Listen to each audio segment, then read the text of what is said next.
Yesterday, some crazy news dropped in the NHL. Artemi Panarin got traded to the Kings for almost nothing. Now, of course, the Rangers didn't have a lot of leverage, but this might already be one of the most lopsided trades in recent history.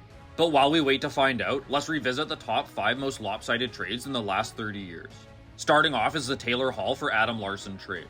This trade made no sense at the time and made even less sense as time went on. Why Peter Chiarelli didn't ask for some picks to be thrown in, I have no idea. By no means was Larson bad, but Hall literally won the Hart Trophy in his second season in New Jersey. And it's crazy to think what he could have done playing on prime McDavid's left wing. Now, there's not a lot the Flames could have done here because Tkachuk didn't want to re-sign as an RFA, but in hindsight, Brad Treliving probably took the wrong path. Instead of loading up on pure future assets, he was looking to maintain their status as a playoff team and immediately extended Jonathan Huberdeau. He went from a 115-point season and second in the league to a 50-something point player, partly because of his age and the Flames' different system.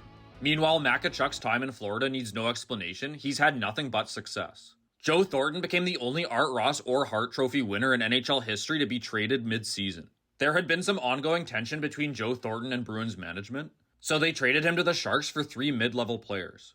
Marco Sturm was pretty decent, but Stewart and Primo would be off the team within 2 years, whereas Thornton and the Sharks would be one of the best regular season teams for the next decade. Now, the Bruins did end up winning the Stanley Cup 5 years later, but none of these 3 players were on that team. At number 2, we have a Mike Milbury masterclass. He went all in on Alexei Yashin, who completely dropped off and would be under a point per game every season to finish his career. Meanwhile, Chara became one of the best defensive defensemen in the league. Spezza became one of the best centers in the league. And the Senators became cup contenders almost immediately after this trade. But in my opinion, the most lopsided trade in the last 30 years has to be the Patrick Waugh trade. Even though all 3 players going to Montreal were pretty solid, it can't be overstated how impactful Patrick Waugh was. Mike Keane was a solid depth player, but with Patrick Waugh, we're literally talking about what many consider to be the greatest goalie of all time. He's the only goalie to ever bring a Stanley Cup to Montreal in the 16-team playoff format. And he did it twice, winning the Conn Smythe both times. He would win the Cup this same season with the Avalanche and then win his 4th Cup in 2001 as well as his 3rd Conn Smythe.